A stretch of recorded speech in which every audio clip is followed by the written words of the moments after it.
not in Kansas anymore. You had my curiosity. Are you telling me you built a time machine? The Force will be with you. Assemble. Welcome back to Get Real, the podcast where we get real about all of our favourite pop culture films and TV show. My name is Chris, and with me as always is my co-host Sam. I don't have a funny preamble, I'm just going to introduce you as you are. Nice, plain and simple. How you doing, mate? More like my echoey co-host, am I right? Am I right? I'm the echoey one. Yeah, literally. We've not really got anything to talk about this week. We've not really gone and watched anything. We've not got huge amount of news. There's not really much going on in the way of new releases, but we've got a couple of decent stories that have come out this week, Chris, that we can chat about and make a preamble last as long as what we can for an episode this week. This is going to be a whole episode of preamble. Literally. That's our favourite thing to do on the podcast, really, isn't it? I think the preamble is the best part of the podcast. It's normally the funniest part because we're fine for time when we're doing it, so we're not rushing, and we're just getting into the swing of it, so it's weird. And we just say random shit.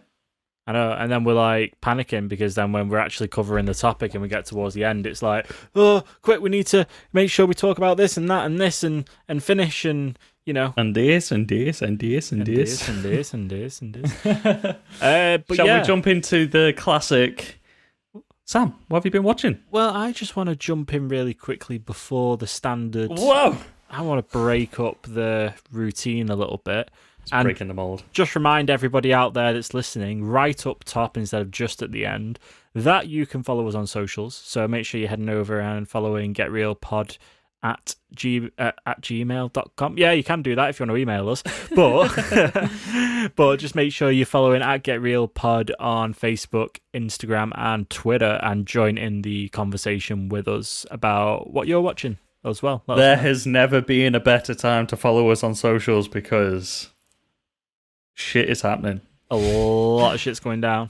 Stuff is in the pipeline. Finally, we can say there's stuff happening, and it's actually happening. Oh, I thought you just meant generally in the world there's shit happening, but no, there is. No, there is stuff, behind the scenes stuff, very exciting stuff. Aren't you excited, Sam? Oh, it's very exciting, to be honest. It's, you have to wait and bloody see, won't you?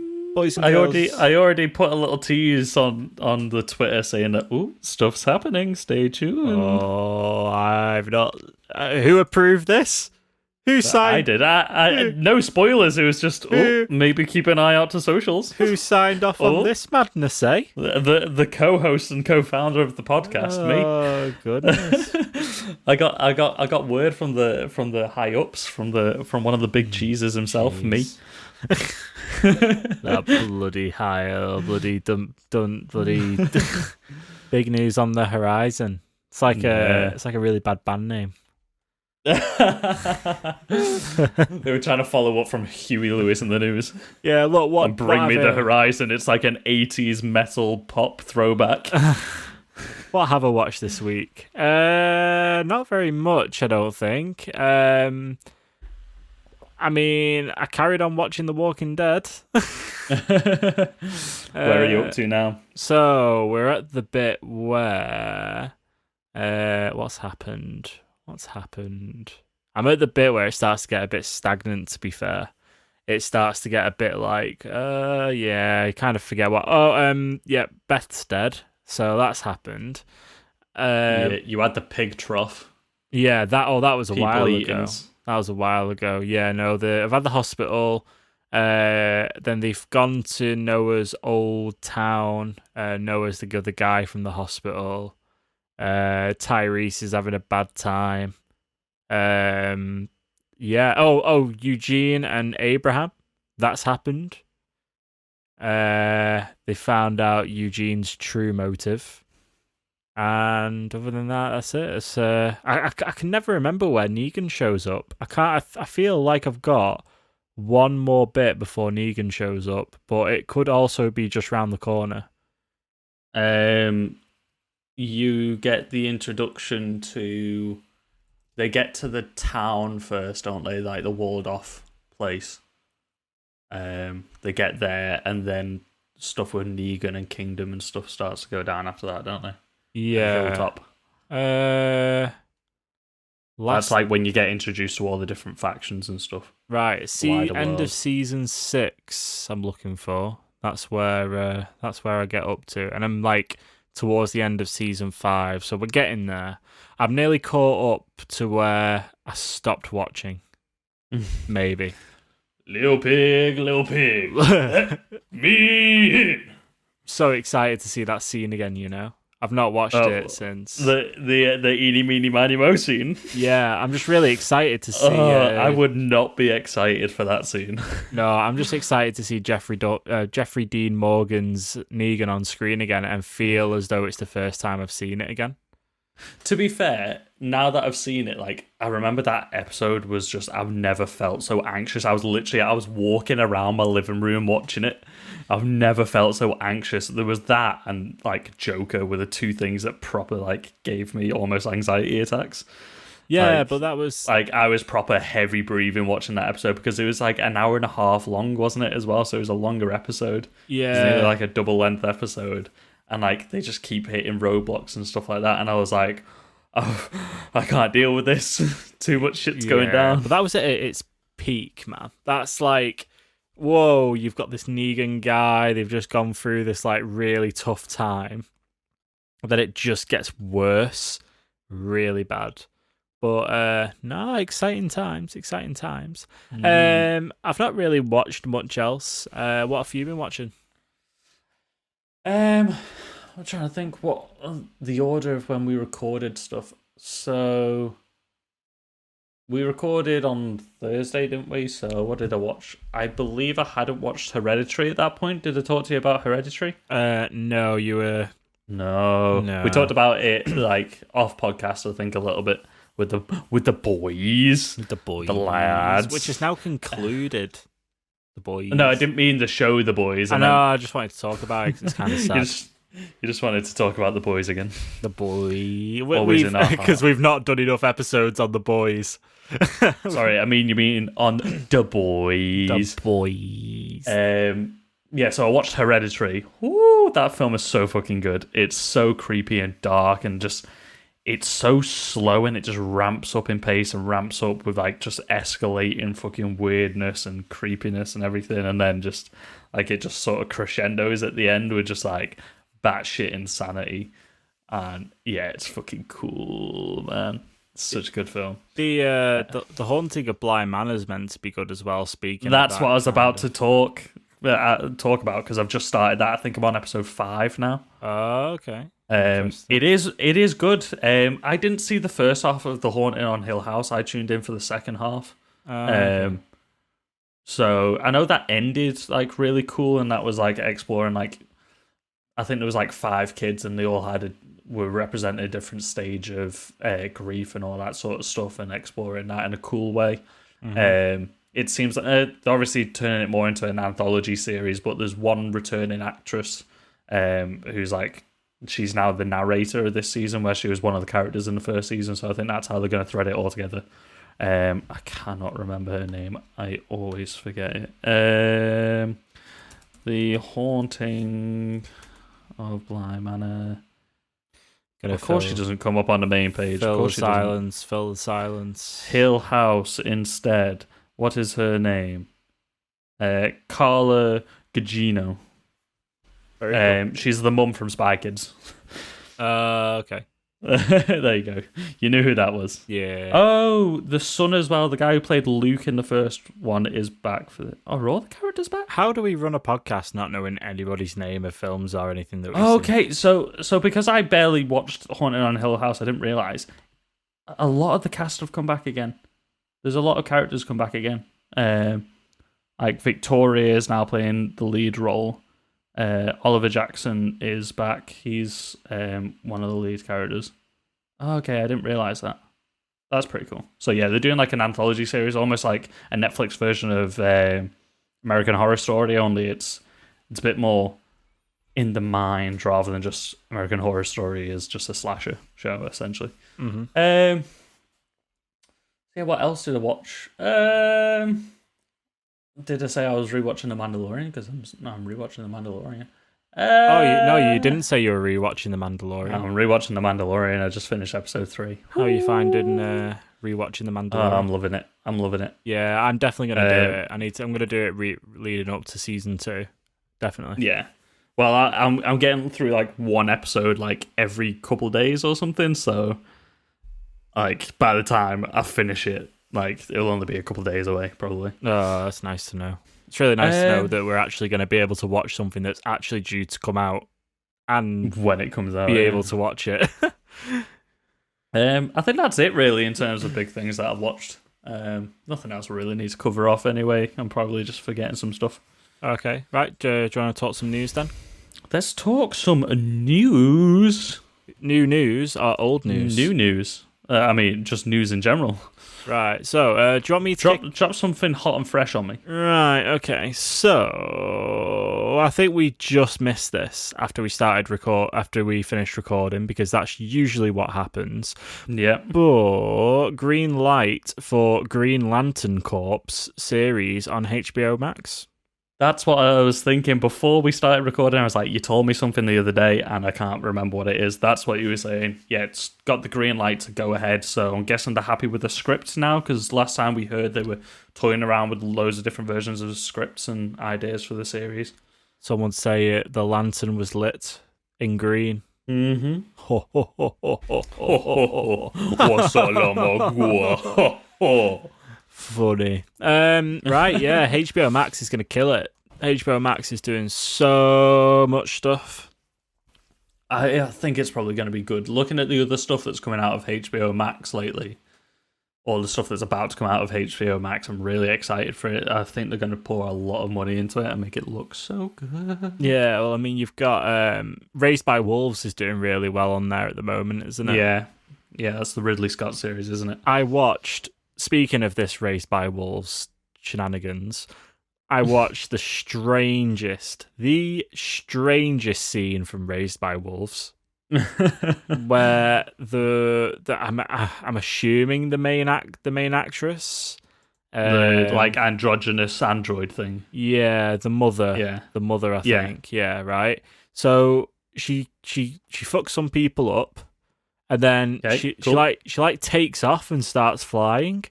But when she flies, you know that T shape that you have when like an animation when your character glitches out. Yeah, like T-posing. It's called T-posing. Yeah, like Gary's mod, like prop hunt. Gary's mod. Yeah, she just takes off and flies like that, and it's the funniest thing I've ever seen. I think it's meant to be like a Christ-like allegory, probably. Oh, no idea, but it's just hilarious, mate. It's so funny. Weird. I need to find it and just share it with you. I think that was in the trailer, to be honest, because I remember I watched the trailer and you didn't. I think. Yeah, I found it, so I'm gonna sit on it and then I'll show it you. I'll show it you later because it's hilarious. Or I'll share it on our Twitter, because we should get more active on socials.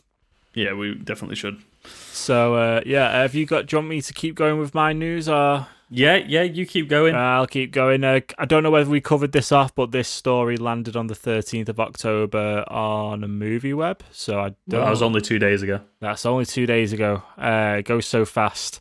Coming to America. I struggled. Coming to America. The sequel. Yes, the sequel. Coming to America, the sequel to Coming to America. Coming One America, Coming to America. Coming on America. Will be the parody. Coming for America. That's Trump's next slogan. Coming out of America. Coming out of the European Union is what we did. Anyway. Politics, everybody. Coming to America will go straight to streaming on Amazon Prime in December. Okay, at least it's going to Amazon Prime somewhere where everyone can watch it. Look, I am excited for that. I do love the first one. Whenever someone says something's going to go straight to streaming, at least you can count on it to come out. Yeah. Speaking of counting on things to actually come out, and upcoming podcast idea, sorry. Halloween Kills Blum, the producer of it, has said that it is not going to get delayed anymore. I just completely fuzzed up whatever I was thinking in my head then, and it came out. That was the worst sentence I've ever seen. So Ever seen. Blum has said, you distracted me again. It was so bad I could see your words through the air, through Discord as we record. I'm having a moment today, honestly. Right. So Blum, one of the producers of the film, has said that the film will not be delayed anymore. So it's still scheduled for the 21st of October 2021. Got pushed back a whole year, but it's still coming out. It's not going to be delayed any further. They said they've shot it all. It's near enough finished editing, but they just keep pushing it back, obviously, to hit that Halloween release schedule the following year after the pandemic, hoping that everything's going to be okay. So he says it's not going to be delayed any further. Good job. It will be released on October 21st, which also leads into I want to do for the Halloween episode. I narrowed it down. I want to talk about the original Halloween and Halloween 2018. They're not like the scariest films in the world, so you'll be okay. They're fucking good, man. You need to watch them. And it's a Halloween episode. We may as well talk about Halloween. And then that means next year, in round about a year's time, we can watch Halloween Kills. Do you not want to get another guest on to do it? Do you not want to get Nope, because your reaction... Do you know what we should do? We should watch it together and like video call each other or something like that. Sure. And we should film our reactions to it. Should we? No, we should probably record the audio and then do a commentary. Just play it as in parts of the next podcast episode, just put those bits in between our normal scheduling. Yeah. And or maybe you should do that, because I've already seen them. So unless I'm talking to you, I'm not really going to be reacting that much, because I've seen Halloween that many times. Do we have to? That's my big question. Yeah, we do have to, because it's Halloween and we have a film podcast. We need to watch a horror film. Okay. And you said the other day, you were like, pick one and I'll watch one. I'll force myself to watch one. You also found a website, didn't you, that tells you every jump scare and the scare rating of every horror film, didn't it? Yeah, so I can kind of prepare myself. I think the one stipulation, you can't do that for these films. You can't spoil yourself. Why not? Because then it's spoiling it for yourself. We need a genuine reaction, especially if you're going to record your reaction. We need genuine. We need nothing not prepared at all. That's a shame. You're telling me I can't watch any of the films that I've checked the jump scares for. That's a shame. Well, no, I'm saying you can't check the jump scares for the two films that I just said. Also, the first one doesn't really have that many jump scares, because it's old school.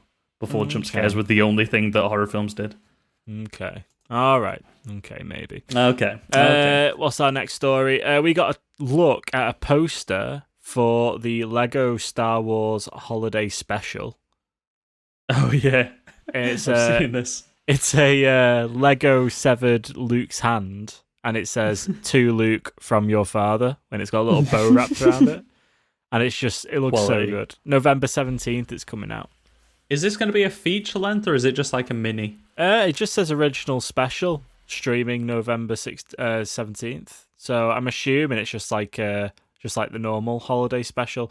The question is it literally the holiday special in Lego form? Oh my god, the original holiday special with the Chewbacca family. Life Day. Oh, I really hope it is. Life Day, yeah. Oh, I really hope it is, now that you've said that. Or at least it needs some sort of reference to that.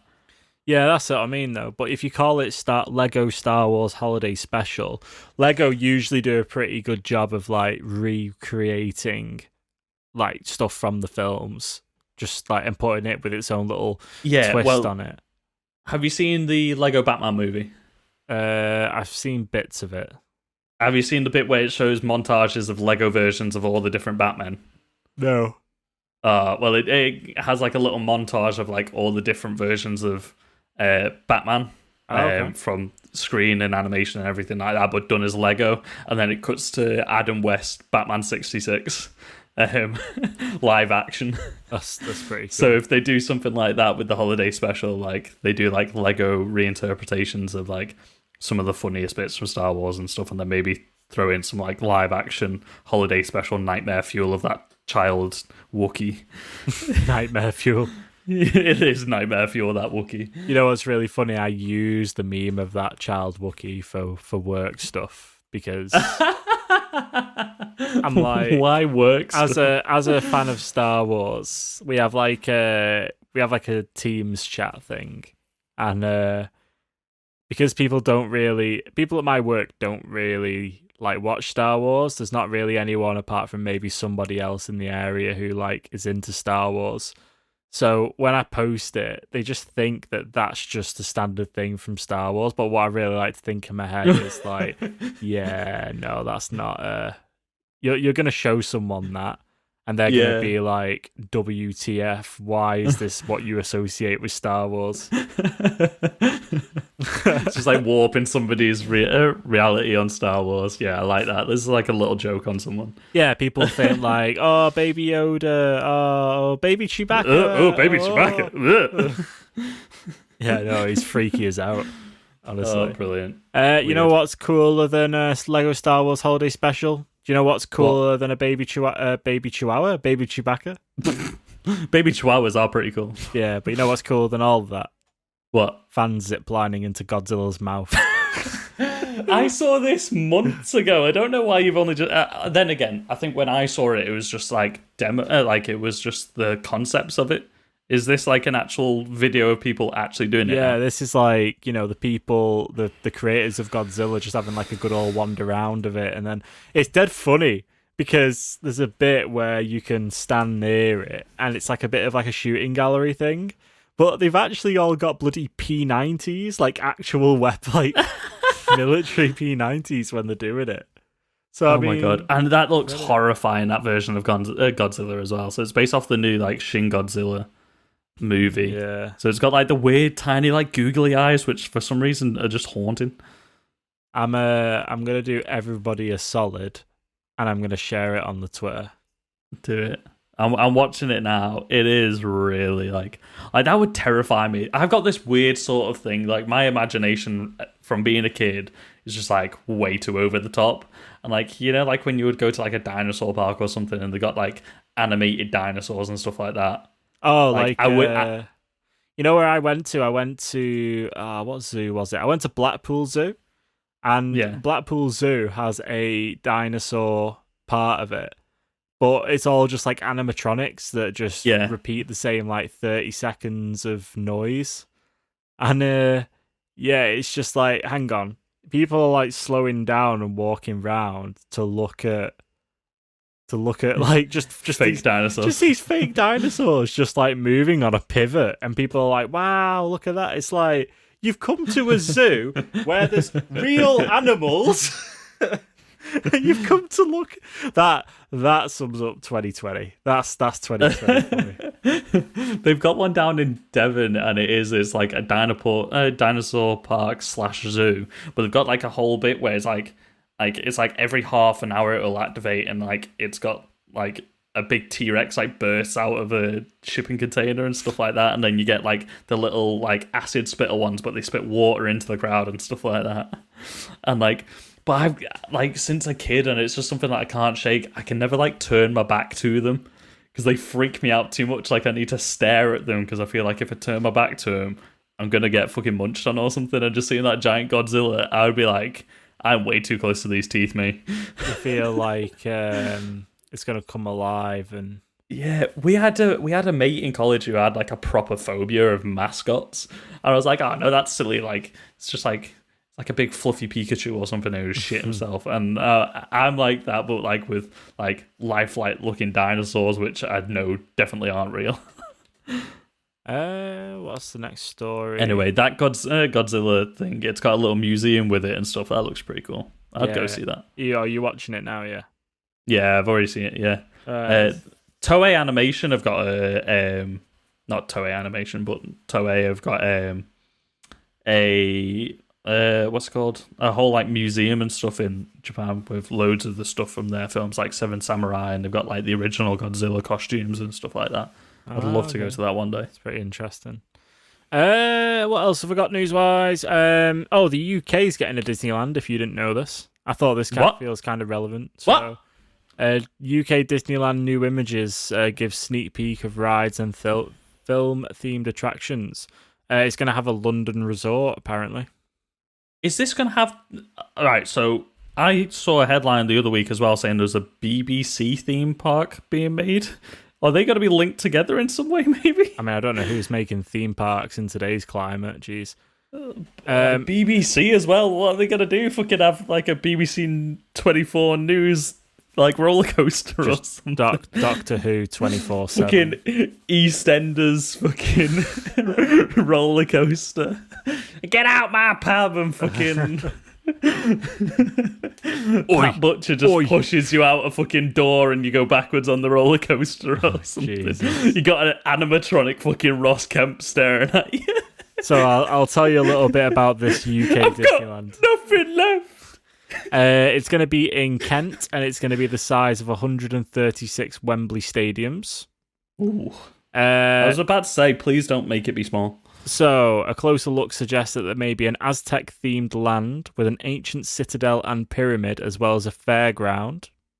That better have a Indiana Jones themed ride in it, I'm telling you. Counted approximately 8 large roller coasters, loads of other fun rides. There's going to be one large blue fish-shaped building, which features could be also an aquarium. Park creators are currently remaining tight-lipped on what exactly the rides will be on offer, but last year saw the resort sign a deal with Paramount Pictures, so we're betting on a Hollywood theme as well. Looks interesting. Look at these designs. Yeah, it looks interesting. Looks really interesting.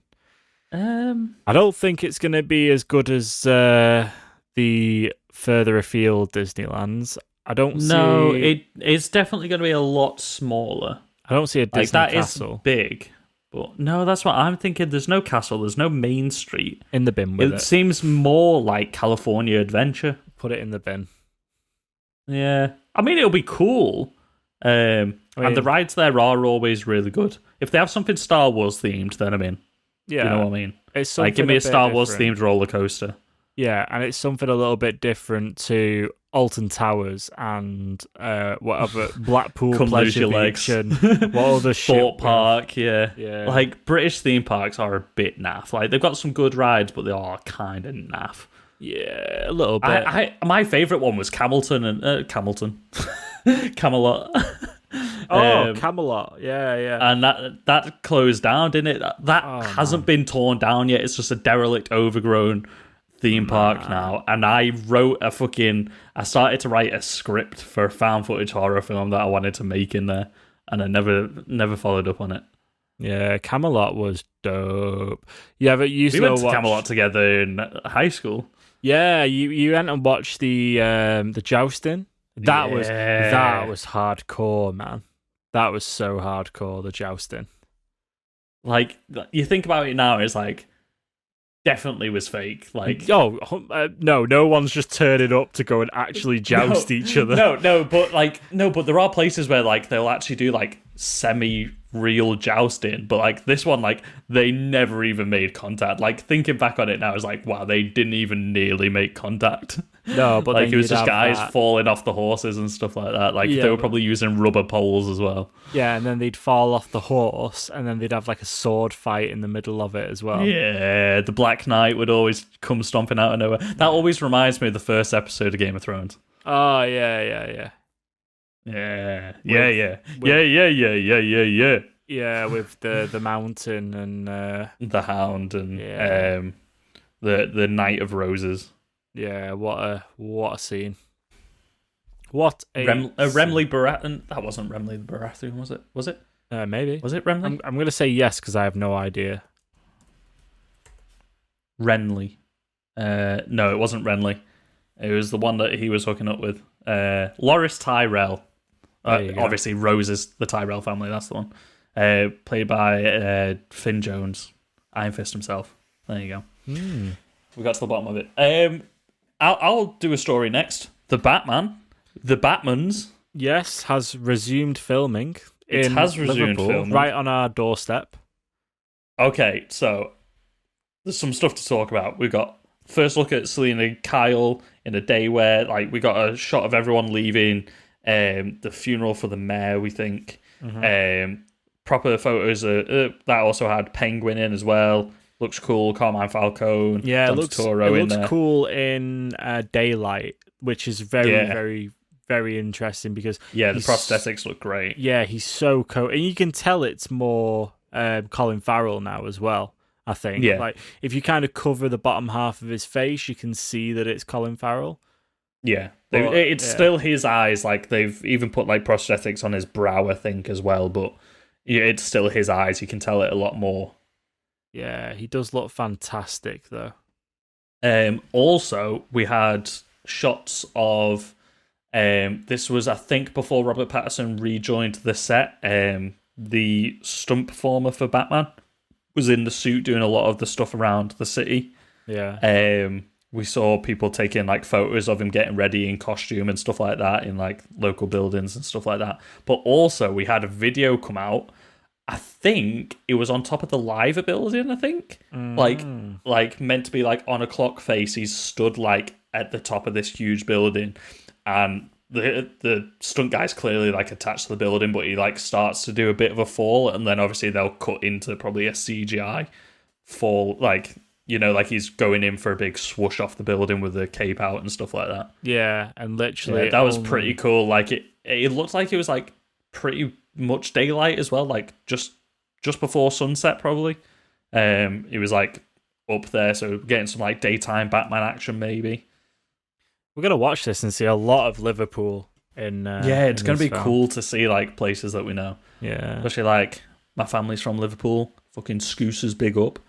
Like, so it's gonna be cool to see like what feels like a second home to me on screen in the Batman. But I wonder if the shot that we saw of when we see the car going into, I wonder if that's in Liverpool. Like the car going into like the funeral scenes and stuff, or unless that's on like a sound stage. Yeah, I think that was like the internal bits. I think will probably be on a sound stage, probably, but I think that was before they really did much shooting in Liverpool. Most of the trailer is from up in Glasgow. Mm-hmm. A lot of it, there is some from Liverpool. Was there anything else to do with the Batmans? Not that I can think of. Did you see Matt Reeves and how absolutely armored up against COVID he was for this? No. He's like, so I'll describe it while you try and find it. So basically, Matt Reeves is wearing like a green poncho. And then on top of that, he's got like a hairnet on. And then he's got goggles on. And then he's got an N95 mask on.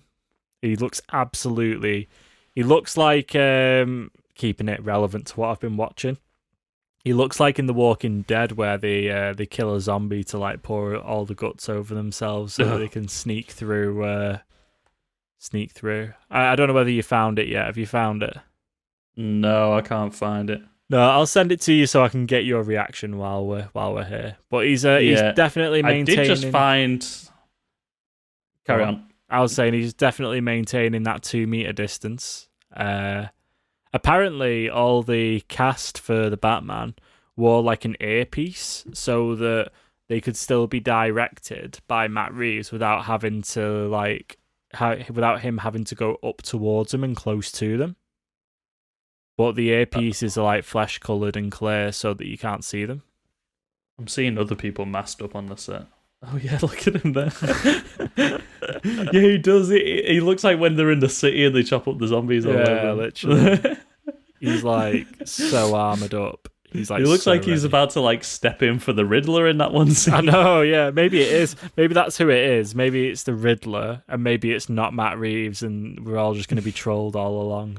Maybe. What I am seeing, though, when I was searching for that is one of the set photos that came out a couple of days ago has got the Batman getting off his bike with Selena Kyle. It looks like a follow-up from the other shot that we saw because they're wearing the same gear. But he's got a gun holster. He's in his Batman costume. He's got a gun holster strapped to his leg. You know that's not a gun, though. You know that. I was thinking it's probably going to be a taser. Looking at the shape of it, it looks a bit too square at the back. It doesn't look like it's got like a trigger. Not a trigger. Do you not reckon what's it called? The fucking pin at the back. I'm forgetting. Do you not reckon it's a grapple gun? Oh, maybe a grapple gun. Yeah, because that seems a bit more Batman. Yeah, maybe. I keep clicking the wrong fucking thing. Yeah.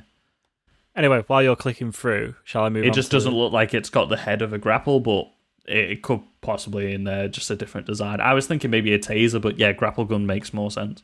Shall I move on to next story? Yeah, carry on. Absolutely flying through these stories right now. I'm trying to leave I'm trying to leave like a couple of big ones till last that we can kind of really divulge about. Keep people sticking around. Joaquin Phoenix to play Napoleon in new film from director Ridley Scott. Yeah, they've worked together in the past on Gladiator. I'm not sure if they've worked together on any other films, but Gladiator's a fucking quality film. It'd be nice to see Ridley Scott tackling a period piece again. When was the last time he did that? Can you even believe that that's Joaquin Phoenix in Gladiator watching back? Yep.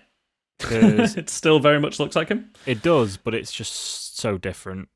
Gladiator, Kingdom of Heaven.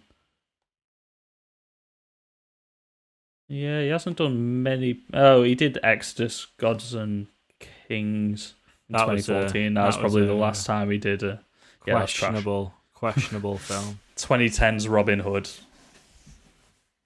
Yeah. I mean, I think he's going to be pretty good in whatever he's in. So yeah, quality. I was just trying to think, like, when was the last time Ridley Scott did a period piece? He did some really good ones. Like he's with the mythology and stuff like that, and religion and stuff. So I mean, anyway, hopefully this one will be better. Speaking of Napoleon and speaking of that kind of vibe, we've got Gal Gadot cast as Cleopatra working with Patty Jenkins. I wondered how you were connecting those two then. Historical figures, okay. That was I'll the take vibe historical figures for 500, please. So yeah, what did you think about this? This broke literally just after we stopped recording. Yeah, I mean, it's good to see them working together. They clearly have a great relationship. Gal Gadot she's from Israel, isn't she? So she's from a near enough part of the world. Mm-hmm. It's not complete like they're trying to like whitewash and just cast like the whitest, most American actress in the role. Like it's something like poignant to her area of the world and stuff like that. And they're pitching it as, because I saw it on Gal Gadot's Instagram was the first place I saw it.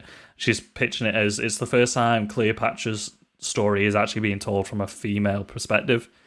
It's always been like male directors, male writers, and everything like that talking about it. So it'll be interesting to see what those two do with it. How it's going to look visually as well. Are they going to go for more of a period piece looking film, or like is it going to be a bit more flamboyant, like the original Cleopatra film that we got back in the 50s or 60s? Like, is it going to be sort of like one of those big budget Hollywood ones, or is it going to look more real? Mm-hmm. You know what I mean? Is it going to have that like Wonder Woman in Themyscira heightened look to it? We'll have to wait and see. I don't know. But it is good to see those two working together. And that also segues me very nicely into my next story. Have you heard the whole thing about Pedro Pascal forming the character of Maxwell Lord for Wonder Woman 84? In what sense? So it's come out this week, like what he did behind the scenes and everything like that, and workshopping the character to find the character. Have you heard anything about this? No. So Patty Jenkins really wanted Pedro Pascal. Like, he was her number one choice before they even thought about like casting the role. So she got him, and he literally just threw himself into it. And he was making like scrapbooks and stuff like that, where he's like drawing pictures of the character and like taking photos of himself looking like what they describe the character as in the script, and then like taking parts of his script and like proper workshopping it, making mood boards and a scrapbook and everything like that, just trying to like find the character, and just like being like a picture of himself dressed up as Maxwell Lord, and he's just like writing thought bubbles just there, like, you're the biggest piece of shit in the world and all this sort of stuff. Wow. Like taking lines of his dialogue and like putting it coming out of his mouth and stuff like that. Like he seems like he went all out just to find this like weird technical heightened 80s supervillain. Wow. Yeah. I love people doing stuff like that. Like it's out there, but if it works to find the character so well, then yeah, fucking go for it. Yeah, wicked. I'm really excited for this. It's such a shame that they're going to be so pushed back, but yeah, really excited. Christmas now. Plus, I mean, jumping back quickly to Cleopatra and Napoleon, I'm quite excited for both of these films because you never know what the vibe's going to be until it hits. Like, until you see a trailer, you have no idea, really, of, like, the feeling of the film or anything. It's like when you get a Joker film announced. We've seen the Joker on screen before. You can tell a little bit from the vibe, you know, especially when it got announced with like that. Well, we knew it was happening, but remember that screen test footage that we got? Yeah. Yeah, just absolutely hit a vibe that you knew you were going to get with it. Where with stuff like this, it's quite open-ended.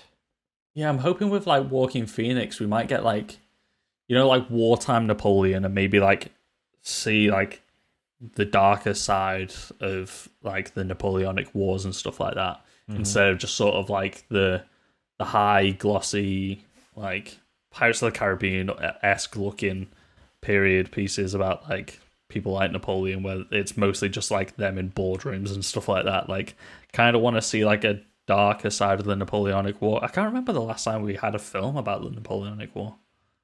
That's probably a good thing that we're getting one pretty soon then. Yeah, and it is a good team working behind it. I'm hoping for that sort of like darker sort of side of that. Maybe explore the character a lot more. Maybe in like his final days as a general and stuff. Moody, be proper moody, because like Walking Phoenix. Also, is he going to be doing a French accent? Oh, you'd hope. You so. would hope so. But is he going to be like speaking English in a French accent, or is they going to go full on? You need to speak French for this film, and it's going to be all subtitled, just like Walking Phoenix. Omelette du fromage. That is something that I could see him doing as part of like his method acting and all that. Definitely. Also, how tall is Walking Phoenix? I don't know. He's pretty tall. Because Napoleon was notoriously very short. It's going to be ironic. You'll have to be on his knees for most of the shooting. Let's see. Wikipedia normally has people's heights on it. He's 45. He's only 45. I feel like he looks a bit older. No offense to the guy. Like, I feel like he looks a bit older. You know how most actors are normally like way older than you think they are. He's not got like the Jared Leto Fountain of Youth. That's what I was about to say. Like, you know, like baby face looking. Like I thought Walking Phoenix was going to be like 50, but he's 45. Bit like Paul Rudd. Paul Rudd found the Fountain of Youth. Oh, yeah. He's just bathing in Shangri-La. Let me just see this. Height is 1.73 meters. What's that in feet and inches? Come on now. We're British. Tell me again. I'm Googling. Don't tell me in centimeters. I can figure it out in centimeters, Google. Jesus. He's 5'7". Oh, that's strange. We're taller than him. We are a lot taller than him. We're like 10 inches taller than him. Maybe he's perfect for Napoleon. Napoleon height. He is a whole 5 centimeters taller than him. So yeah, he's pretty spot on. Wow, perfect. I was going to say, are they going to have to like CGI him to make him look smaller? No, it's that like, was like my main thought was like, how are they going to make him seem small? you know what? They'll do all that Hobbit perspective shifting stuff that they do with the cameras and the props, where it makes him look small. Like a Hobbit. Well, so Corridor Digital do special effects artists react, and they did a whole one about Bollywood, and literally the whole episode was about this one film where they make like a 5'10" actor look like he's 3 foot tall. And it's insane the lengths that they went to go through to do it. Like, instead of just like like doing a head replacement, like they filmed it with the actual actor. So they filmed one with the actor at his normal height to get like his face lit properly and everything like that. Then they did another one. Like, the whole film was built on like a sound stage so that they could have a trench wherever he had to walk, so that he could be down matching the eye line with his other actors and stuff like that. And then they would also do another pass with like a child or a short male actor, like doing the body replacement as well. And then they would like merge the 3 shots together. And then they had to do a plate shot, which means they just had to do the scene without him in it. It was absolutely mental. Instead of just like doing a face replacement, you know, like they did for Captain America. Instead of just doing that, like they did all this just so that it could be as much of this actor. And then they did like versions where they were like shortening his own body and stuff like that. It was absolutely insane the lengths that they went to. Well, I thought maybe they were going to have to do that for Napoleon, but no, they didn't. Also, so I don't know much about Napoleon, so I'm just on Google right now. Right, it took 19 years for them to bury him. Sorry? He died on May 5th, 1821, and he wasn't buried until the 15th of December, 1840. I mean, was there much left to bury at that point? Probably not. No, it would have just been bones by that point. Maybe that's how they did it in the olden times. Maybe he had like one of those things, you know, where like they cover you in almost. Maybe they put him in like a sarcophagus in like a cathedral or something, maybe, and then I don't know. Maybe. Maybe I don't know. I'm just reading about Napoleon now. Right.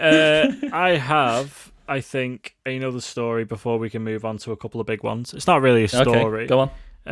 It's something that's just come to Sky in the UK that we were talking about before, but has been available in the US for quite a while.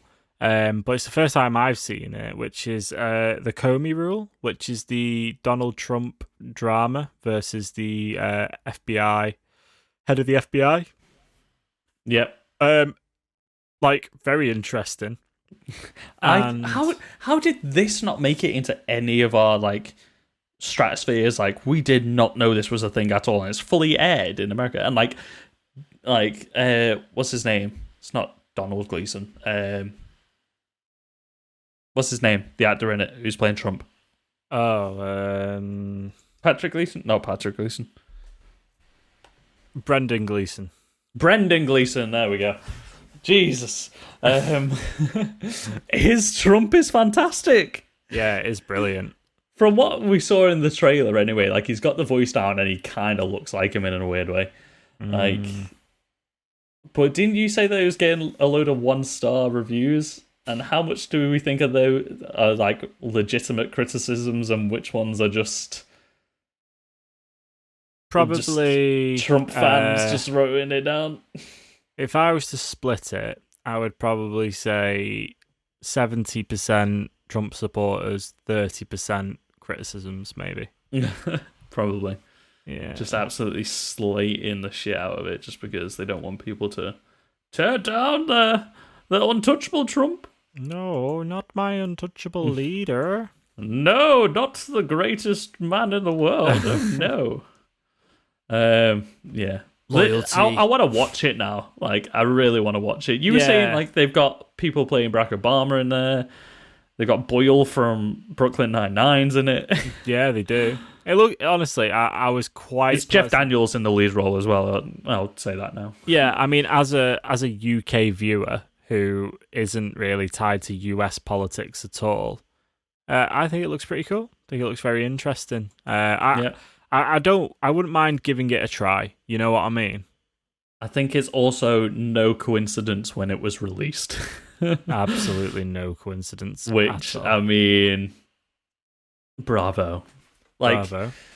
Like before the 2016 election, somebody released a film about Clinton and like proper bad mouthing her. So like they were running the adverts for their film, not marketing stuff for the actual election. They marketed it and put the adverts out on every TV network in America during the presidential campaign right before the election. So it was basically just propaganda against her. It was like this film trailer.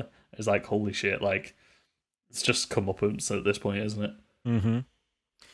Right, Chris. I've Yes. got 3 relatively decently big stories to talk through with you. Yes. Are you ready, son? Are you winning, son? Right. I've got one up in front of me, so do you want me to roll with this? Because I know it's going to be one of your big 3. Yeah. Mad Max Furiosa. Yep. We knew he was back in production. We knew Charlize Theron wasn't on board with it, and we were like, what the fuck's going on here? Turns out it's a prequel. Yeah. Okay. It's a prequel. Fair I enough. thought you said pretty cool, but I was going to agree. So, we've got the casting of young Furiosa now, and to be honest, I am really happy about this. It's Anya Taylor-Joy from The Witch, The Mutant, stuff like that. Mm-hmm. She is a great actress. She carries The Witch by herself, and I can see her. She does weirdly look like a young Charlize Theron. You can see it, can't you? You can see the Furiosa, 100%. Yeah, definitely. Who So else have the we got, other Chris? casting, we've also got our second best performing podcast ever, Extinction himself, Chris Hemsworth. Yeah, boy. And also, we've got from Watchmen, from Aquaman, from the upcoming Aquaman 2, Yahya Abdul-Mateen II. This is a real Did not stumble on that name. No, this is a real good trio of cast. Yeah, it's so good. Like, this has restored a bit of faith for this film now. I'm not sure how much Greg Miller has to do with this film. I think he might be a producer, maybe a co-writer on it. I don't think he's directing it from what I've heard. Greg Miller? George Uh, Miller. George Miller. Greg Miller is a YouTube host. I thought I said George. I was looking at George, but didn't say George. I'm afraid I apparently. could not let that slide. Anyway, yeah. So I don't know how much he's got involved with it, but I'm hoping this could lead to more future Furiosa films in the future. Maybe we get Chris Hemsworth and Yahya Abdul back for a Charlize Theron Furiosa film in the future, maybe? Or maybe get them back for a Mad Max film, get Mad Max back in there as well. Yeah, that'd be cool. Obviously, those characters will be older. You would have to probably age them up a bit, unless you age them down in the prequel. Well, like, they are stacking up the Mad Max universe with cast now. Like, could we bring them all into one big mega film? Because that'll be a fucking slapping cast, that. Charlize Theron, Tom Hardy, like Chris Hemsworth and Yahya Abdul-Mateen II. I mean, yes, please. woo! Yes, Woo! please. Who else? Like, there's definitely going to be like some other cool like character actors in this, just like in the background or like playing side characters. And I want to know more now. I want to know more. I want to know more casting. I want to know what the plot's going to evolve around. Are we going to get a Morton Joe back again? Like a young Morton Joe. Yeah, because Furiosa had clearly been there since she was with the, I can't remember what the group of female women were called. It's probably like the Valkyries or something like that. She was with them when she was a kid, and then she ended up at whatever the place that Morton Joe rules over at. It's like the Oasis or something like that. Yeah, something like that. So are we going to get him into this, how she ends up there, or is this her time with the Valkyries before that, or anything like that? Are we going to see like a weirder, less gross, younger Immortan Joe, or what? Are we going to see the start of all these birthing mothers and everything like that? Like, they poured so much lore into the first film that just wasn't explained. It was just put there. It's just like this is the fucked up world that you live in. deal with it. And Yeah, it was it's like, and now there's so many bits just to cherry pick. Just like, oh, we'll take a little bit of that. Oh, take a little bit of that. yeah, it's just like this is part of it. This is just what's going on. Yeah, get the boys. What are they called? I'm forgetting what they're called now. Sorry, You know that Nicholas Hoult played, like, what are they called? What are those boys called? Something boys. well, those the Lost Boys. Mad Max boys. War boys. War boys. There you go. Boys. Witness me, brothers. That is in the intro of this podcast. Of Get Real. Yeah. There you go. Witness me. Oh man. Are we gonna see the Bullet Farmer? Oh man, there's so much good shit in that film. Just bring it all back. Yeah, I'm pretty. In the words of Chris Hemsworth when he announced the casting, I'm pretty fired up over this. Is that what he said? Yeah. Are we going to see the origin of the guy with the fucking guitar that's strapped to the fucking speakers? An absolute legend forever in our hearts. He got witnessed. He did get witnessed. Din, din, din, din, din, din, din, din, fucking flames everywhere. All the way to Valhalla. Such a with him. fucking metal film. Yeah, it's so metal.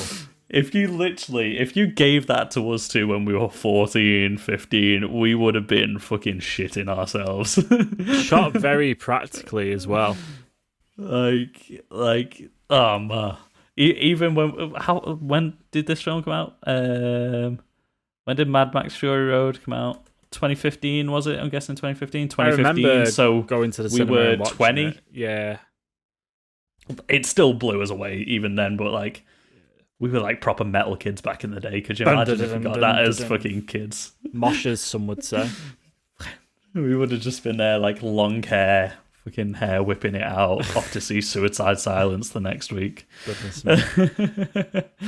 Yeah, stoked. Really stoked. It's so early days right now, but I'm really excited to see something come out of this. I just love Fury I've Road actually so remembered, much. Chris, there's 4 stories this week. Whoa! Is I forgot all about the new Monster Hunter trailer that we got. Let's talk about that. Oh, I thought that was one of your big 3. I thought that was one of the big 3. No. I've got a secret one that I don't think you've seen. Ooh. Okay. Bonus. So we got a teaser last week. I think it was literally the day after we recorded the podcast. We had a teaser. It was like a 10-second teaser or something like that. And then the other day, I think it was yesterday, or was it today? Yesterday, I think it was. Yesterday it was. We got the full trailer for Monster Hunter. Now, I've dabbled with the franchise here and there, but I have a pretty solid understanding of the world that it is and everything like that. I've got a book on my desk. It's just fucking around on my laptop. You've played a couple of the video games. Yeah. How familiar are you with the games? Like, not very. not very. But this looks good. Okay, so I saw it and I was like, this does not look or feel Monster Hunter to me at all. Even when they go to the other world and like obviously there's monsters fucking everywhere, it just felt like just a jack off to the US military, like let's shoot some dragons type of thing. It felt more like a spin-off to Reign of Fire than it did to Monster Hunter. Yeah, like, even when they get the big weapons and stuff, they keep just chucking like the big Monster Hunter weapons aside to get a bazooka. Yeah, I mean the thing that kind of throw me off a little bit was the whole, oh yeah, we're US military, and then we ended up going back in time. It's like, yeah, I don't think it was back in time. I think they ended up getting teleported to a different realm. Yeah, they get teleported. But like, there just so happens to be loads of like electronic markers in a sandstorm, like in the perfect position to just keep teleporting military members away. Yeah, it's like they get teleported to Capcom Land and then. But like, I don't think they needed that aspect to the film. You know what I mean? Yeah, like, it could have literally have just been like how Monster Hunter World starts off. You know, like you just on a ship. Have these characters in the world, and they already know. They've clearly done it for like. Because Monster Hunter isn't the biggest franchise in the West, and obviously this is a Western production. You can tell that by the cast and everything like that. clearly they've done it to sort of like it's an introduction, like you're falling into the world with them. I get why they've done it. I just don't like the fact that they've done it. And the trailer just ended up looking like, to be honest, like I'm mixed on the trailer because it looks like just turn your brain off and just watch like dragons on screen and monsters on screen, which I'm all for.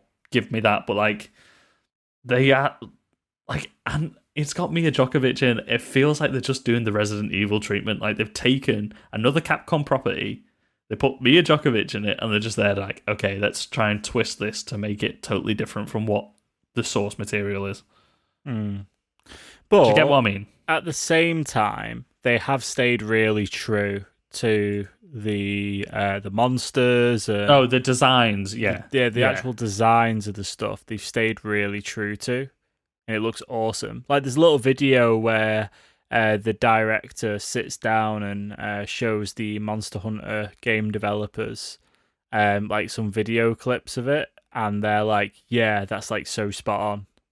No, like the designs of stuff do look great. It's just, it feels like when they go to the other world, it just feels like the world that they were already in, because they were in a desert beforehand and then they end up in a desert with big bones in. You know what I mean? Yeah. It's like, it didn't feel like a real world. It just felt like military shooting dragons, you know what I mean? Like, we didn't see like any civilization or anything. We didn't see any of the cat creatures or anything, you know what I mean? Like, it didn't feel lived in. Like, I'm all for like a film where you just watch action for 2 hours. I'm all for it, but when you start to take a property like this, then I feel like you should have a bit more of the source material in, is all I'm thinking.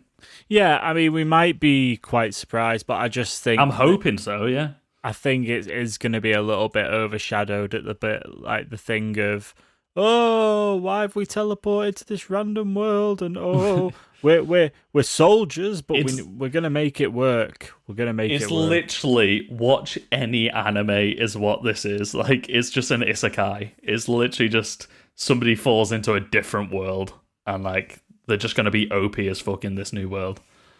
Yeah. Like, I'm hoping, like, at the moment, it's giving me like a similar feeling to Alita Battle Angel. Like I saw the promotional material and stuff like that. I was like, okay, it just kind of looks a bit schlocky. Like, I don't like how it looks now, but when I went into Alita Battle Angel, I was reasonably surprised by how much I enjoyed it.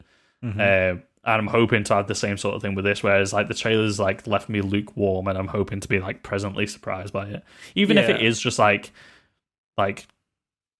shooting at like monsters for 2 hours. I'll probably be like, yeah, okay, as long as it looks good and like it's got like a narrative in there somewhere. As long as it's better than Pacific Rim 2. As long as it's not wildly predictable, I think is going to be... Yeah, just a couple twists and turns at least. Yeah, for sure. Like, I like Mia Djokovic with the two like daggers which are on fire. Like I like sort of like the last like 10 seconds of the trailer like start to look pretty cool. I'm like, okay, there's potential there. There's definitely potential. Yeah, I mean, I'm just watching the trailer back, and it looks like the actual weapons that they end up taking with them. So like the things like the bazooka and stuff. It looks like they don't really work against the monsters, and that's why they have to more rely on the big anime swords and things like that. Yeah, cool. They'll probably work on some of the smaller ones, and then when I can't remember the name of the different monsters, but the one that like shows up right at the end, like it's like one of the iconic ones. Like I think it was the box art for Monster Hunter 2 and 3, or Try, I think it was called for the Wii. Like that's an iconic monster, and I think like once that shows up, it'll be like, oh shit, this ain't gonna work now. That shit ain't gonna fly. I think it's Mila Djokovic is definitely going to carry this film. Yeah, like there are other members of the cast that I recognize. Tony Jaa is playing the Hunter. I've seen him in on back. I've seen what else has he been in? Like, it's the Ong Bak films that I've seen. Yeah, so that's where I recognize him from. He's a really cool martial artist and stuff. He'll be doing loads of his own stunts. Got Ron Perlman's in there as well. Yeah, he's playing the Admiral. Oh, it's T.I. I'm thinking of. It's got T.I. in. Will we get little talking cats? I mean, I'm fucking hoping so. Even Apparently if they don't we will. talk, just like give me like the little cat people. I just want to see like, like the village, like the hub world in the Monster Hunter games is always like a massive part for me. Like that's what like sells you on the world. Otherwise, you're just in like a series of dungeons full of dinosaurs. Like the hub world is what makes it feel lived in and everything like that. And we didn't really get any glimpses of that in the trailer, and I think that's what. Like like I said, like I need the world that they fall into to feel lived in. Like that's the biggest problem with like most isekai stuff or like Journey to Another Realm stuff in like Western audiences. Like the world just, if it doesn't feel real and doesn't feel lived in for like the people in that world, then you just don't believe this person being in it, do you? So yeah, that's true. Yeah, I'm well, I'm not optimistic. I'm leaving myself open to be optimistic about it. Like, Yeah. I'm hoping for good things to come from it. Yeah, Go. I think... Next story. Go on, you can do yours because you know what the last one is before I get on to my surprise one. Was this the Spider-Mans? It is the many Spider-Men. This the Spider-Mans, the Spider-Mans, the fact that it was getting spread everywhere that it was confirmed that Tobey Maguire and Andrew Garfield had signed contracts, and now Sony have come out saying no, they haven't. But then So there's another what's story happening? saying Sony reportedly trying to sign Andrew Garfield and Tobey Maguire to 3-movie deal. It's just... What? Yeah, we just cannot keep... Well, we don't know what's real and what's not, do we? That one sounds like major horseshit. Like, you don't need 3 live-action Spider-Verse films, because then you're taking it away from Tom Holland at that point. Like, and then, like... I mean, it's just to kind we don't of need talk 3 of about, them. just kind of talk about how we have absolutely no idea what's actually going on with this. But I mean, what do we know so far? We know that Doctor Strange is going to be prominent in this film. We know that it is going to be kind of multiversey. We know we're getting Electro in there. Jamie Foxx is Electro, and The thing... Carry on. and usually these kinds of rumors where we hear something like this is usually spot on. Like it's not very likely like we hear stories like this and then it's like, oh, what happened to that? It's like it ends up being the thing, right? So Yeah, sometimes they twist slightly, like some of the more out there stuff, or sometimes things are announced and people jump to conclusions about stuff. Like Evan Peters is apparently been cast in WandaVision, so everyone's like, oh my god, they're bringing in his version of Quicksilver and stuff like that. We don't have a clue what it is. Like, nothing's been announced for it at all. So like sometimes things do get sensationalized and stuff like that. I think if they are signing a 3-picture deal, I think 2 of them might be the other Into the Spider-Verse animated ones. Maybe they're coming back to do voices, bringing their version of Spider-Man into that multiverse. Yeah.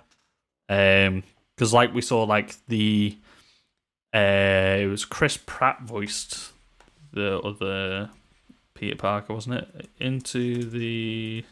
Or was it Chris Pine? You mean Lazy Parker? Oh no, it was Jake Johnson, sorry. Jake Johnson voiced him. I think somebody else voiced the one that died. We should we should do an episode on Into the Spider-Verse. Oh, I love that film so much. I love that film. But like his version of Peter Parker was based largely on like the Tobey Maguire version. Like you got the whole introduction to his character and stuff like that, and it was the like essentially the Tobey Maguire version. So I think they would probably just expand that multiverse. We don't need 3 live action multiverse films. No, we do only need the one. Yeah, which it would be so cool to see. I don't want them to just rehash what we saw in Into the Spider-Verse, because that was such an amazing film, and I don't want anything to take away from what that film achieved. Also, the other headlines are that apparently it's going to introduce Miles Morales as well, which is perfectly fine. They've laid the groundworks in there so far. We've had Childish Gambino. Donald Glover himself was playing his uncle, who becomes the Prowler. What's his name? Aaron Davis. Yes. he played. So they are laying the groundworks for Miles Morales, and it would be cool for if when Tom Holland starts to age more, maybe aging out of the role of like the young teenage Spider-Man, you could see him become the mentor role, and he's in like the Avengers, and then you've got we keep talking about the build up to like the Champions of the Young Avengers with Spider-Man on it. Maybe then Miles Morales could take over that role in the younger teams. It'll be nice to see if we end up getting like 5 films with this Spider-Man in, like 5 solo Tom Holland films, seeing his journey from being the student to being the mentor. Obviously, like that's a huge thing. Like Doctor Strange is meant to be playing his mentor in this, taking over from Tony Stark. So it's like it'll be nice to see his progression from being the student to being the tutor. You know what I mean? Yeah. I think it'd be pretty cool. So that's kind of what I'd hope to do for them to do if they bring in Miles Morales. There's something else I was going to mention about that. My head went blank. How do you see Peter Parker having to Tom Holland Peter Parker? How do you see him having to deal with the multiverse? How do you see that being introduced? Like, what's the reason? You know what I mean? That's what I was thinking. Thank you. You led me onto it. So we were texting about this the other day, and I'm hoping it's Spider-Verse related, so they're traveling through the different multiverses and teaming up and stuff like that to stop a threat. But B, at the same time, we had the last film end off with J. Jonah Jameson getting the tape out in Peter Parker as Spider-Man. And there's a story called called Spider-Man Fever, which is Spider-Man and Doctor Strange teaming up, going through different dimensions to cast a spell to make the entire world forget about Peter Parker's other identity as Spider-Man. So I'm hoping it's a mix between the two. Yeah, so between instead having of a threat and then also having to do that. But maybe the threat is a threat because they know his identity. Yeah, so there was lots of rumors about maybe being Kraven the Hunter and being like the deadliest hunt or Kraven's last hunt or something like that, where he tries to kill Spider-Man because he knows his real identity. They could do that, but I can't really see Kraven as being like a big like multiverse hopping thing. But in Fever, they're going to, sort of like all the weird pocket dimensions that we saw in Doctor Strange and where Dormammu was and stuff like that. Yeah. Like the proper like Kirby-esque dimensions. That's where they were going in this, whereas in the film, because they are introducing the multiverse, and this comes out before Multiverse of Madness, like hopefully like the multiverse is like proper fractured open, and that's what causes all the bleeds it through reality. So instead of just going through like Jack Kirby-esque dimensions, they're going to alternate universes. They're going through the multiverse instead of different dimensions to like reset their timeline so that nobody knows who Peter Parker is. I mean, what villain do you introduce that could be a multiverse hopping threat? I don't think you necessarily introduce one villain. They've wanted to do Sinister Six for so long, and opening up the multiverse, you've got all these established villains. You've got Green Goblin, you've got Green Goblin 2, you've got Sandman, you've got not Ant-Man. Too many animal-based heroes and villains. Doc Ock, you've got Electro, you've got Lizard. They set up the Sinister Six at the end of Amazing Spider-Man 2. Sinister so Six. They've got all these Sinister Six. Stickinster Six. Yeah. I hate speech those, impediment. those bloody Sinister Sticks. There's too many S's and my mouth is too fluid right now. Looking at me funny. So like they've already got all these established things. They could bring in you've got Vulture in there as well. Still, you've got their new version of not new version, the only version, Scorpion was set up in the prison. You've got maybe tying in Morbius and Venom in the multiverse as well.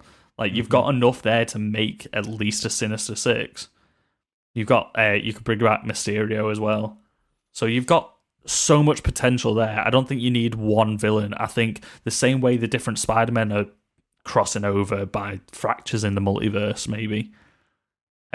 maybe you have the villains like being dragged between multiverses as well. So you end up with a team of Spider-Men and Doctor Strange, or maybe like Doctor Strange ends up AFK at that point of the film, so it's just left for the Spider-Men to team up, against the Sinister Six, because otherwise Doctor Strange could probably just like magic them all away.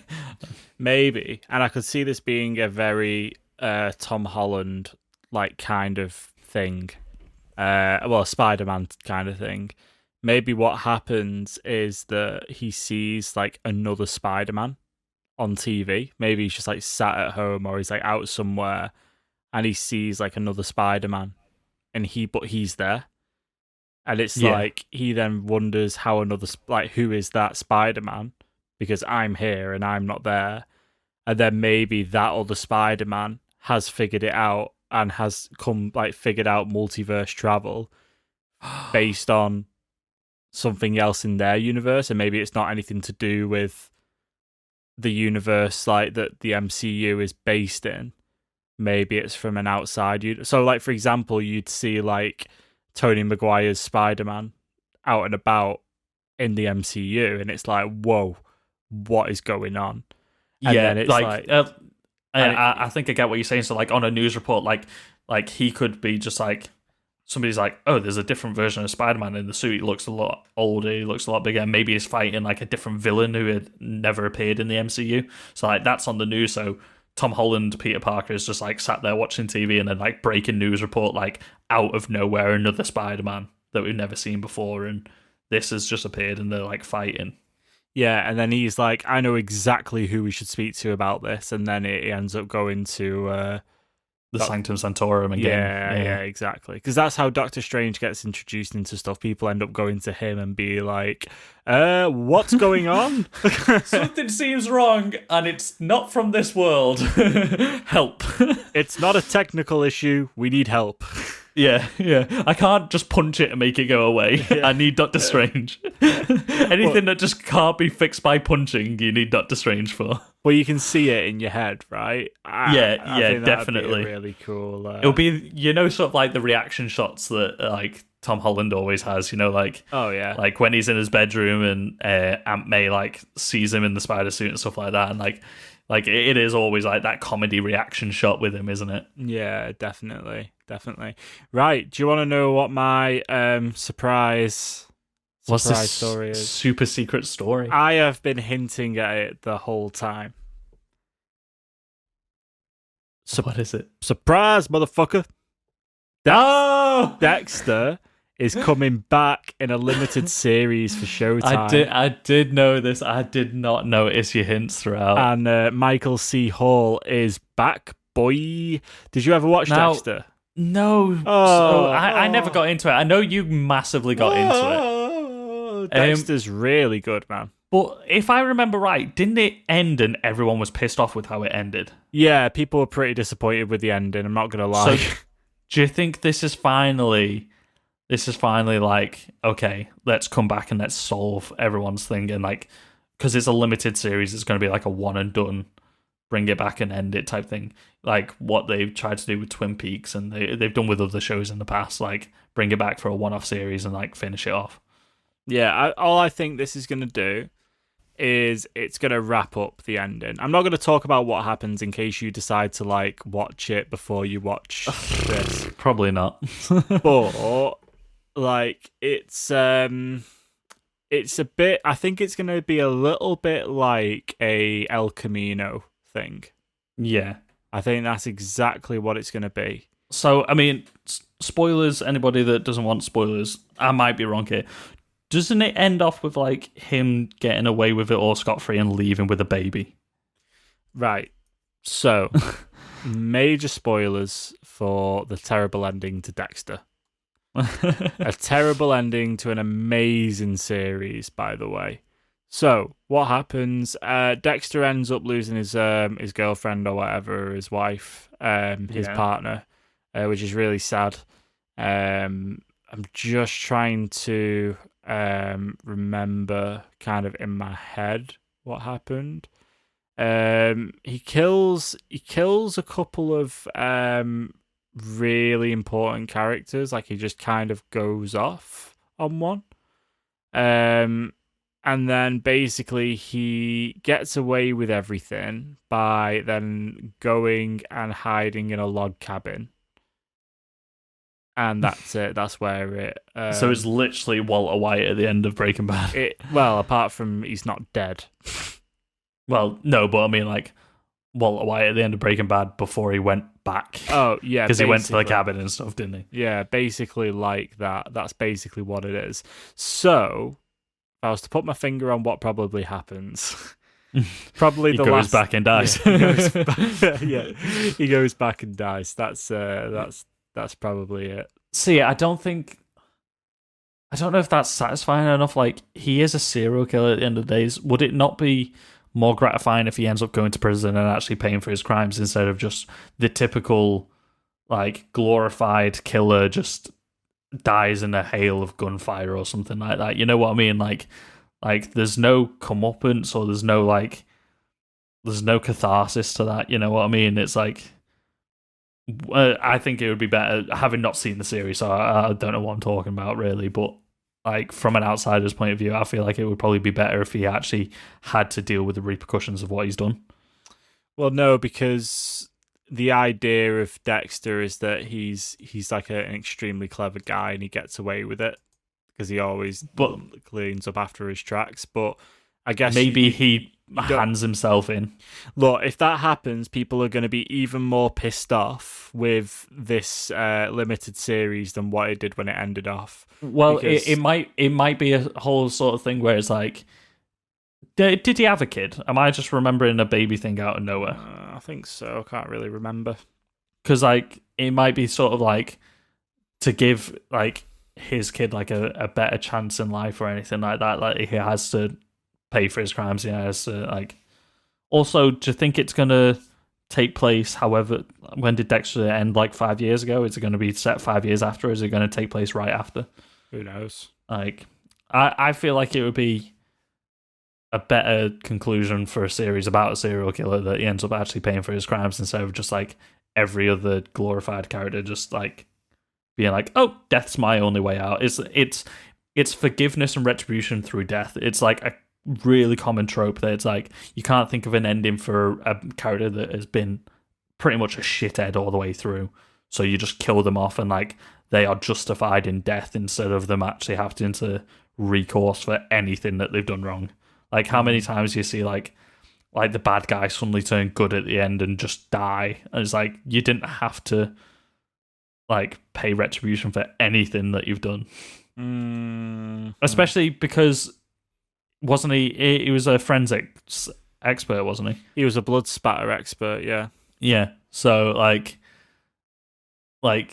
wouldn't it be like more interesting if like his own team end up bringing him down or something like that? They're probably going to do like a whole, oh, there's an even worse serial killer come along and he needs to work with his old team to catch this new serial killer, but then it's like, oh, maybe his own past will come into light. Well, that was kind of it. That was like the idea, is that he went and killed like bad people, but he would like go to crime scenes, he would find it out, go kill the person, and then leave zero evidence behind.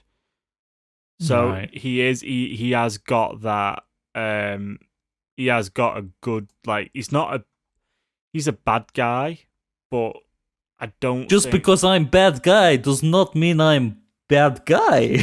Yeah, he's like got bad guy with questionable methods. He's Wreck-It Ralph, is what you're saying. He's Wreck-It. Yeah, he's Wreck-It Ralph. Oh, I'm just like flicking through the seasons now, and it is kind of coming back to me. So it's like this whole like angel of death type thing. Like he kills, but he does it for a good reason. It's like a western at that point, because isn't it? He works for the police department. It's like oh no, you've got to leave it up to the police. You can't go and do these things yourself. But then he does, because he's a bit of a... It's every vigilante story, that. Yeah. But it's good. It's really good because the characters are really interesting. Yeah, I heard really good things until the final season, so... The John Lithgow's in there. He's amazing in it.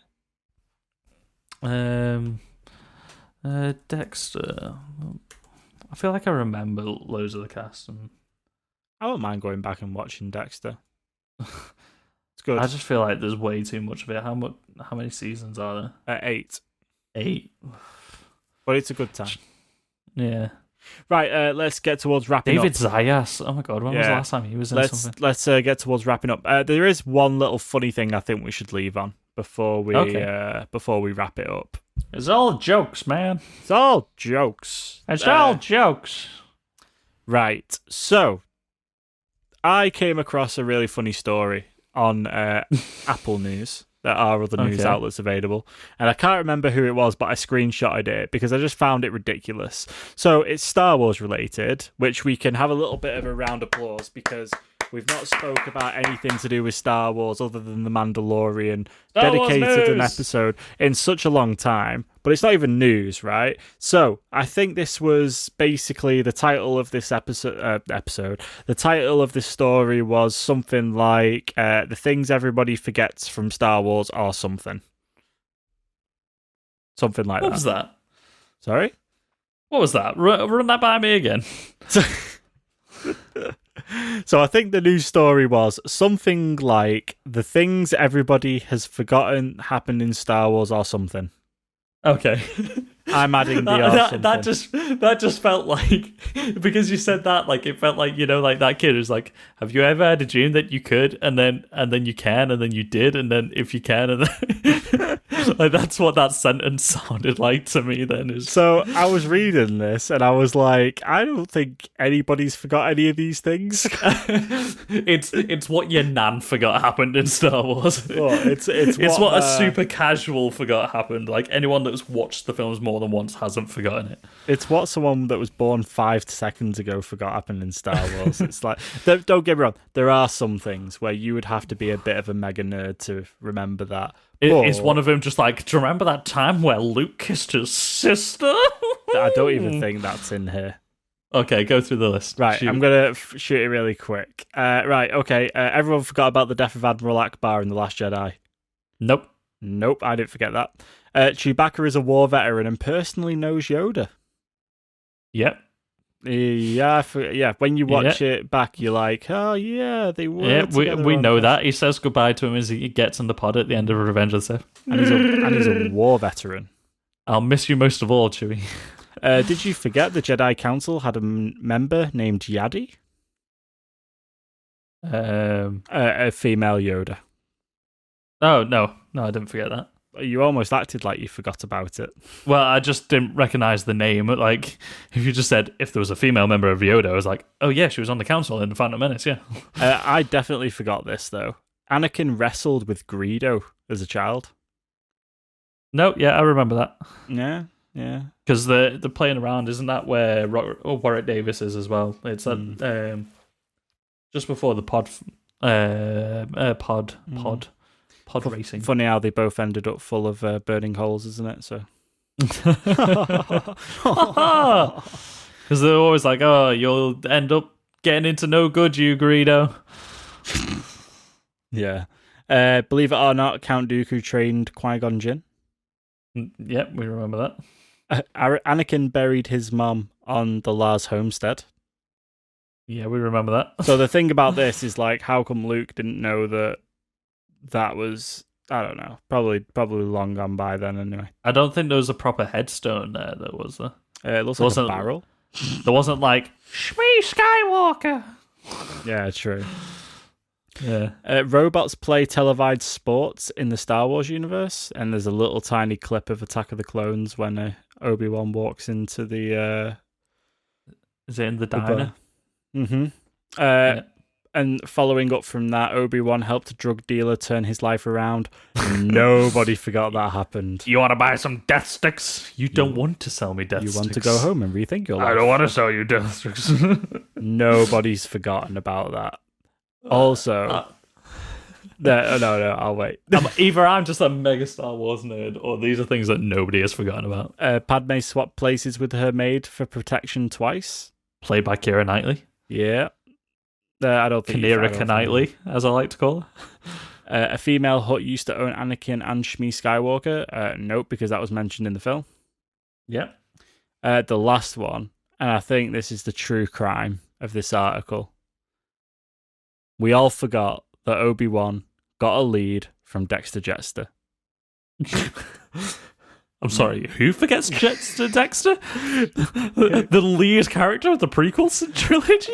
I mean, maybe you forgot 2 of his arms. Maybe the even fry 3 of his cook arms. with 4 arms? The Ben 10 alien himself? The Jedi Master. Oh, wait, no, that's the wrong guy. No, that's the one that's secretly a Sith. The Clone Wars. Goodness. Spoilers. But yeah, I just wanted to leave off on that. With 4 dual-ended lightsabers, if I'm not mistaken. Yeah.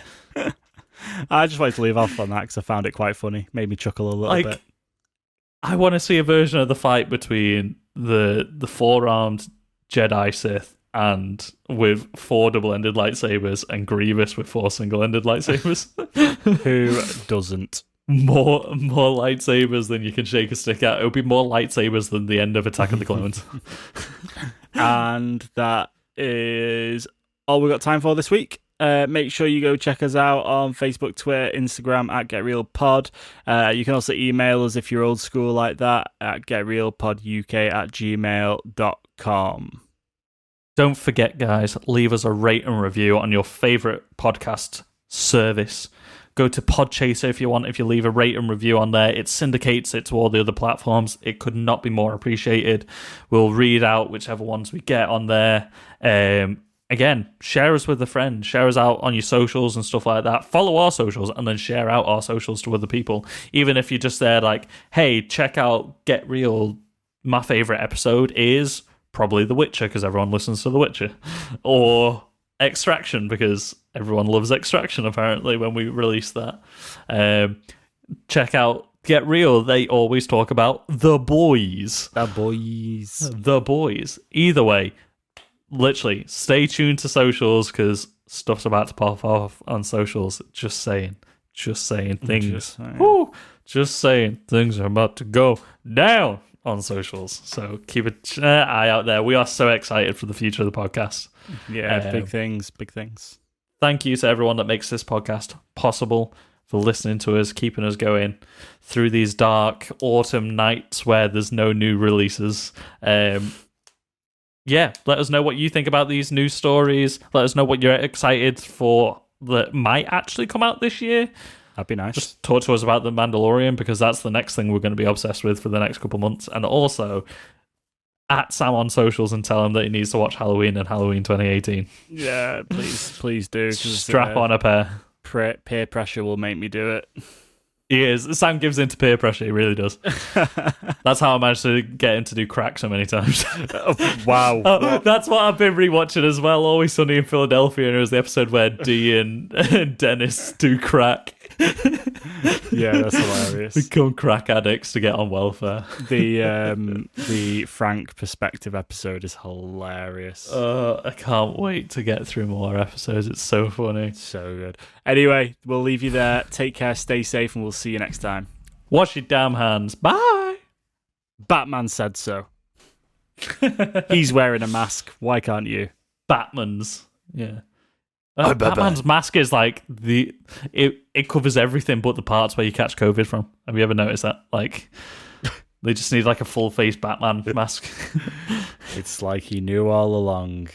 It's like Batman's trying to get it. That's why Robert Pattinson got it. He was in the costume and you can't wear a mask over that mask because like, you know what I mean? Because that's not Batman.